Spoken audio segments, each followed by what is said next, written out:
The whole premise of Asura's Wrath is local man literally too angry to die.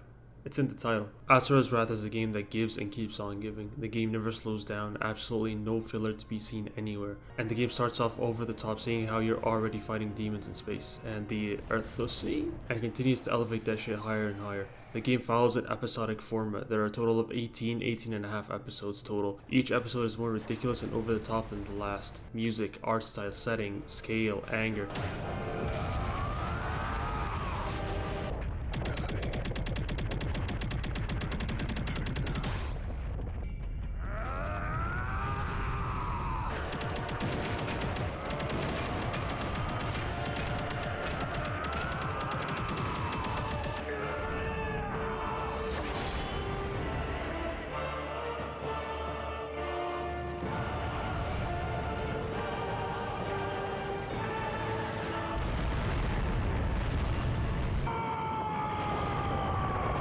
The actions and events keep moving forward at ludicrous speeds and display no signs of slowing down. I'm basically going to be spoiling the entire game, so you have been warned.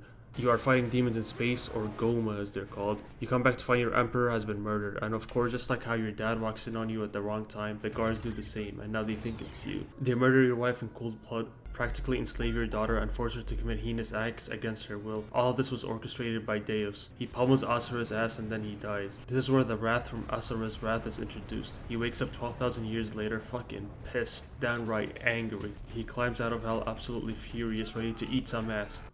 Beat some ass. Even though he doesn't know why, and that won't really stop him from wanting to punch shit. So that's what he does.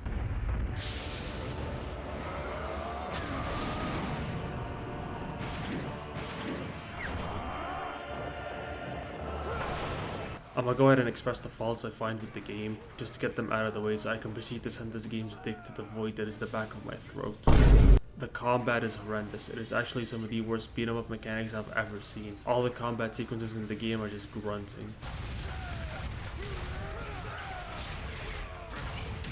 That is not even mentioning how dull the actual combat is. No combos, you just keep spamming circle till you get your triangle ability, and then you keep doing that till the burst bar fills up. The combat system in this game is a real missed opportunity. If they had just made it a slight bit better, the game would be much more incredible. I can only imagine how good the game would be with a proper combat system, similar to the ones in Devil May Cry games. Thankfully, you don't actually get to play the game. What do I mean by that? The game is basically an interactive movie. You spend more time reading, watching cutscenes, and doing quick time events rather than actually playing the game. I just hope the next game, if that ever happens, takes a different approach to the combat system. And as I said earlier, the game is more of a movie than an actual game. The game could have been turned into a movie and you would literally not miss out on anything. The game in video game is left out in this title. There's a great disconnect between the quality of the plot, music, art style, and the actual gameplay. Alright, I'm done shitting on the combat. Let's suck some Asura dick!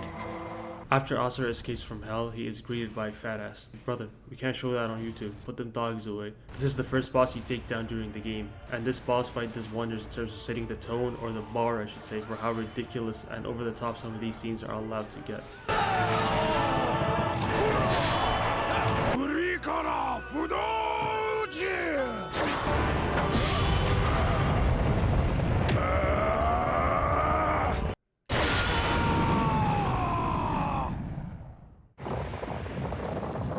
Yeah, fuck the bar.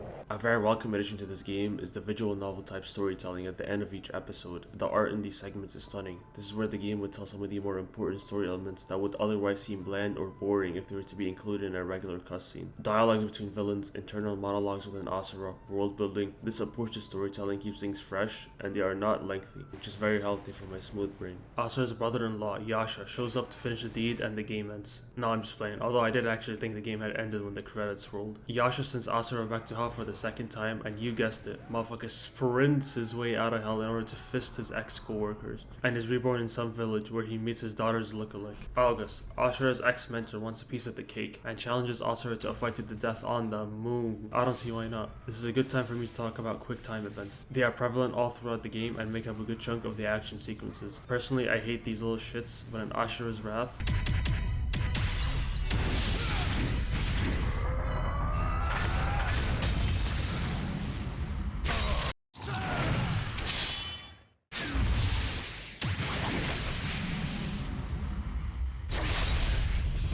I'm willing to make an exception. I can't put my finger on why, but these quick time events got me heavily immersed in the fights. It might be because of my whole ass arm is sore after spamming circle for a good 2 minutes. Even then, I'm all for it. They somehow managed to make quick time events enjoyable. The game makes you feel as if you are Asura and you are indeed fighting August, your ex-mentor. You feel engaged and immensely immersed within the fight. It's a very distinct feeling that most other games cannot even hope to replicate.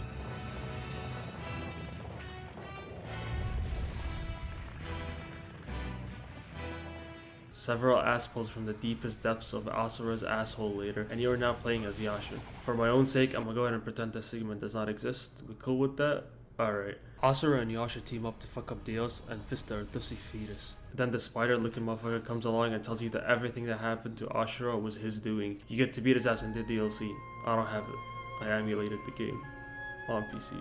Why are we still here? Just to suffer?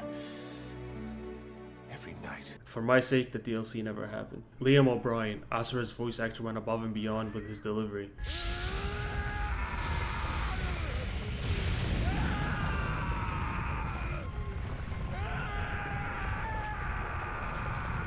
Bro sold his vocal cords just to deliver lines. All of the characters in this game have some incredible voice acting that puts a majority of modern titles to shame. In case you haven't already noticed, the set pieces in Asura's Wrath are some of the best in the industry. The entirety of the OST track got me ready to 1v1 a motherfucking grizzly bear. The sad pieces are heartbreaking and the high points are so grand and over the top, they complete the various action scenes throughout the game. This is the music for the main menu. This game has a way with symbolism, expressing certain emotions. Asura's entire demeanor is made up of fury. The further you progress in the game, the more ugly truths you uncover about the protectors of Gaia. The angrier Asura gets. His body shivers in anger, white glowing eyes signifying blind rage, his numerous outcries, wrath spanning several decades, and one that eats at him from within. Color fading out from scenes signifying climax. The game is able to portray that feeling and simultaneously make it feel genuine rather than cringe. I would need a PhD in 5 different languages to even try and express how hard the emotions hit. The only way to express that feeling to you is for you to play the game and experience it for yourself.